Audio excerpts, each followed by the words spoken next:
The Acolyte has Star Wars fans complaining online about one thing, but it literally happens in the franchise all the time. The Acolyte is here, and there's been no shortage of discourse between Star Wars fans over the first 2 episodes.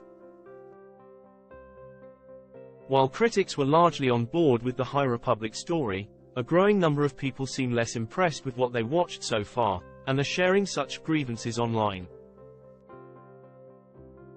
To each his own, but one particular gripe has driven me to the point where I feel forced to give such naysayers a reminder about which franchise they're watching. That said, I will be writing about a minor spoiler explaining the logistics behind a scene that ultimately has very little to do with the overall plot of The Acolyte.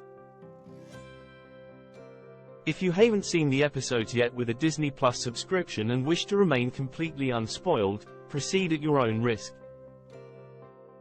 Some are critical of The Acolyte's use of fire in space. The Acolyte introduces viewers to May, a former Padawan now working as a mechanic in the Star Wars universe. In the High Republic, mechanics are freelance humanoids who are hired by ships to do work on the outer hull. Typically, this is performed by astromechs in Star Wars, and seemingly isn't a common job in the galaxy because of how dangerous it can be. May still does it, however, and Shush is shown putting out a fire spreading on the outside of a Nemoidian vessel. That moment, though insignificant to the overarching story, has become a hot topic online, with Star Wars Explained and others generating tons of responses by calling out the idea that flames are happening in the vacuum of space, which is an impossibility under the most realistic circumstances. Therefore, in the minds of some Star Wars fans, this moment doesn't make any sense, is a knock against the series as a whole, and is a sin the Acolyte cast should answer for. Sigh. Star Wars features explosions and non-accurate space stuff all the time, so many people are up in arms over this moment in The Acolyte, while seemingly ignoring that Star Wars literally features fireball explosions in space all the time.